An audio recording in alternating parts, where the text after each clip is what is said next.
Gujarat plus સાથે હું પ્રવીણ. મંત્રીમંડળની ચર્ચા લાંબા સમયથી ચાલી રહી છે અને હવે કદાચ ગણતરીના કલાકોમાં તે વિધિવત રીતે જમીન પર કાગળ પર આવી જશે.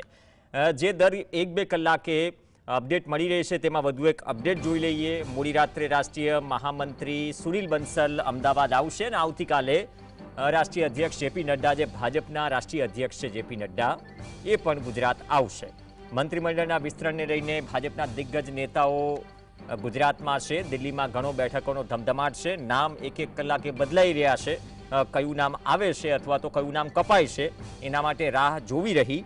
પણ મોડી સાંજે સમાચાર મળ્યા છે કે રાજભવનમાં ફૂલોનો ઓર્ડર અપાઈ ગયો છે. સહયોગી જતીન જોડાશે. જતીન, કઈ ગણતરીઓ મંડાઈ રહી છે? કઈ નવી અપડેટ મંત્રીમંડળના વિસ્તરણને લઈને?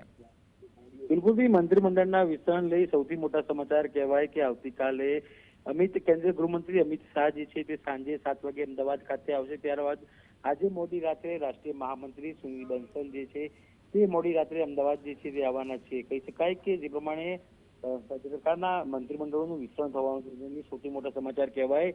કારણ કે જ્યારે ભાજપનું દિલ્હી હાઈકમાન્ડ આખું ગુજરાતમાં આવતું હોય ત્યારે ભાજપમાં અંદર નેતાઓ જે છે તે ચર્ચા કરી રહ્યા છે કે ક્યાંક ને ક્યાંક જો રાજ્યના મુખ્યમંત્રી બદલાવાના હોય તો જ આ પ્રકારની પરિસ્થિતિ જે છે તે સર્જાતી હોય છે. ને રાષ્ટ્રીય મહામંત્રી, રાષ્ટ્રીય અધ્યક્ષ તેમજ કેન્દ્રીય ગૃહમંત્રી અમિત શાહ જે છે તે ગુજરાત આવતા હોય એટલે કહીને કે કહી શકાય કે મંત્રીમંડળનું વિસ્તરણ તો થવાનું છે, સાથેમાં જ રાજ્યના મુખ્યમંત્રી પણ નો ચહેરો બદલાય તેવી પણ શક્યતાઓ જે છે તે જોવા મળી રહી છે. આજે મોડી રાત્રે રાષ્ટ્રીય મહામંત્રી આવશે, ત્યારબાદ આવતીકાલ સાંજે 7 વાગે કેન્દ્રીય ગૃહમંત્રી અમિત શાહ આવશે અને ફરી એકવાર મોડી રાત્રે જેપી નડ્ડા જે છે તે અમદાવાદ ખાતે આવશે. કહી શકાય કે દિલ્હીના હાઈકમાન્ડ ત્રણેય દિગ્ગજ નેતાઓ જે છે તે ગુજરાતમાં આવશે. ક્યાંક ને ક્યાંક મંત્રીમંડળના વિસ્તરણ લઈ સીએમનો ચહેરો પણ ગુજરાતમાં બદલાય તે પ્રકારની શક્યતાઓ જોવા મળી રહી છે. આભાર જતીન સમગ્ર અપડેટ બદલ.